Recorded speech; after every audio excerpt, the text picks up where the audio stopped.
भारत और विश्व के प्रमुख करंट अफेयर के बारे में डिस्कस करेंगे। पहला प्रश्न है कि 3 जून को पर्यावरण संरक्षण और स्वास्थ्य को बढ़ावा देने के लिए विश्व स्तर पर कौन सा दिवस मनाया जाता है? तो इसका सही आंसर हो जाएगा विश्व साइकिल दिवस।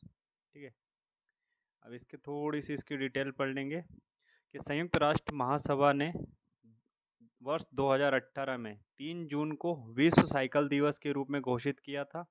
इसका मुख्य उद्देश्य था एक किफ़ायती, विश्वसनीय और पर्यावरण के अनुकूल परिवहन साधन के रूप में साइकिल को उपयोग करना। यह सतत विकास लक्ष्यों को प्राप्त करने और कार्बन उत्सर्जन को कम करने के लिए एक अहम भूमिका निभाता है। बढ़ते हैं अगले प्रश्न की ओर।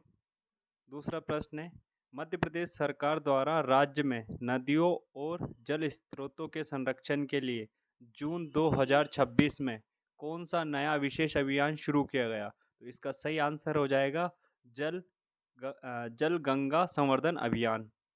थोड़ी सी इसकी विस्तार से जानकारी ले लेते हैं अपन।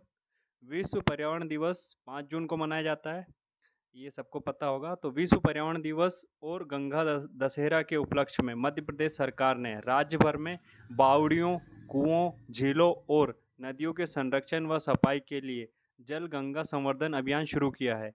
इस अभियान के तहत राज्य की जीवन रेखा नर्मदा नदी सहित अन्य नदियों के कैचमेंट एरिया में बड़े पैमाने पर वृक्षारोपण होगा, जल पुनर्भरण संरचनाएं बनाई जाएंगी।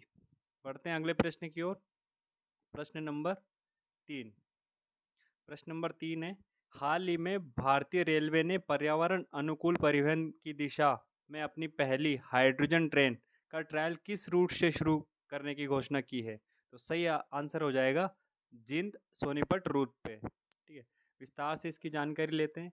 भारतीय रेलवे ने हाइड्रोजन फॉर हेरिटेज पहल के तहत दिसंबर 2026 तक देश की पहली हाइड्रोजन ईंधन सेल से चलने वाली ट्रेन शुरू करने का लक्ष्य रखा है। इसका पहला प्रोटोटाइप उत्तर रेलवे के जिंद सोनीपत सेक्शन पर परीक्षण के लिए तैयार किया गया है। यह ट्रेन शून्य कार्बन उत्सर्जन करेगी और केवल पानी ही उत्सर्जित करेगी। ठीक है, बढ़ते हैं अगले प्रश्न की ओर। प्रश्न नंबर 4।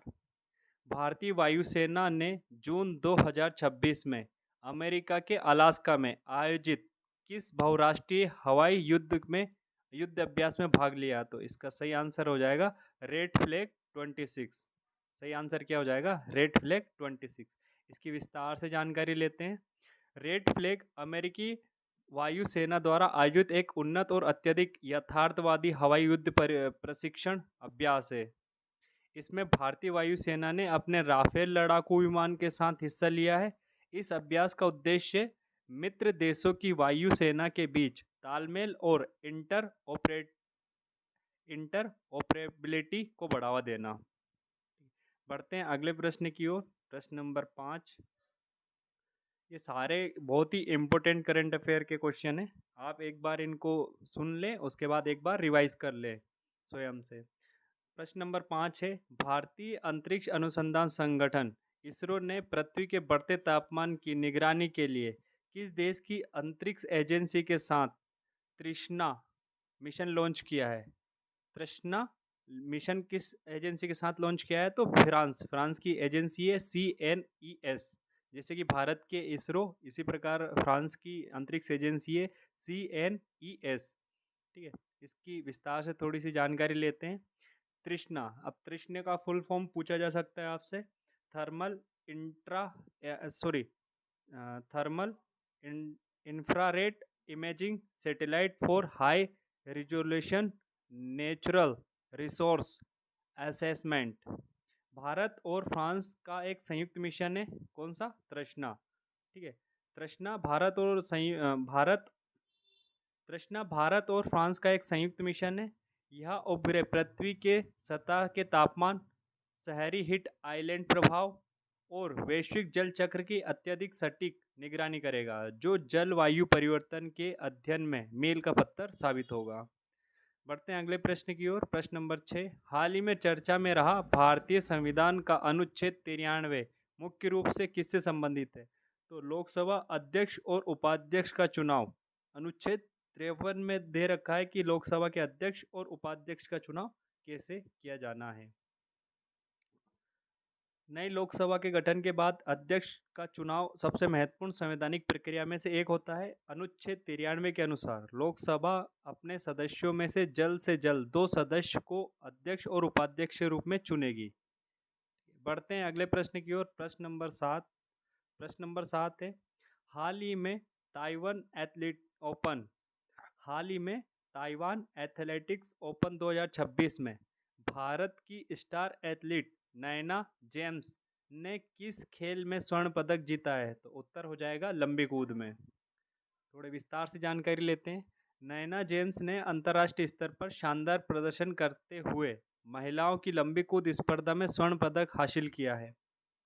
बढ़ते हैं अगले प्रश्न की ओर। प्रश्न नंबर 8, विश्व स्वास्थ्य सभा WHA वर्ल्ड हेल्थ असेंबली का 79वां सत्र हाल ही में कहाँ संपन्न हुआ है? प्रश्न नंबर 8वां है, विश्व स्वास्थ्य सभा का 79वां सत्र हाल ही में कहाँ संपन्न हुआ है जिसमें महामारी संधि पर चर्चा हुई है? तो इसका उत्तर हो जाएगा जेनेवा, स्विट्जरलैंड। विस्तार से थोड़ी जानकारी लेते हैं। विश्व स्वास्थ्य सभा WHO के निर्णय लेने की सर्वोच्च संस्था है।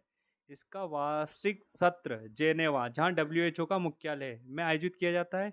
इस बार इसका मुख्य फोकस है भविष्य की महामारियों से निपटने के लिए एक वैश्विक समझौते पर आम सहमति बनाना। भारत ने इस सभा में डिजिटल स्वास्थ्य पहलों का समर्थन किया है। बढ़ते हैं अगले प्रश्न की ओर। प्रश्न नंबर 9, मध्य प्रदेश के किस शहर को देश की पहली पूर्णतः सोलर सिटी का दर्जा प्राप्त हुआ है, जहां हाल ही में ऊर्जा साक्षरता अभियान का दूसरा चरण शुरू किया गया है? तो उत्तर हो जाएगा सांची। रायसेन जिले में स्थित ऐतिहासिक शहर है सांची, जो अपने बौद्ध स्तूपों के लिए यूनेस्को विश्व धरोहर स्थल में भी शामिल है। रायसेन जिले के स्थित ऐतिहासिक सांची में भारत की पहली सोलर सिटी के रूप में विकसित किया गया है। यहाँ अधिकांश ऊर्जा जरूरतें और सौर ऊर्जा से पूरी की जाती है।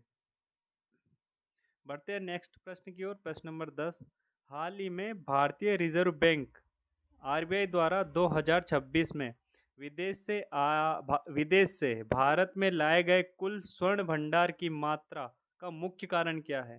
तो इसका मुख्य कारण है आर्थिक सुरक्षा और भू राजनीतिक अनिश्चितता से बचाव। विस्तार से थोड़ी जानकारी ले लेते हैं। RBI ने हाल ही में ब्रिटेन में रखे अपने 100 टन से अधिक सोने के भंडार को वापस भारत में स्थानांतरित किया।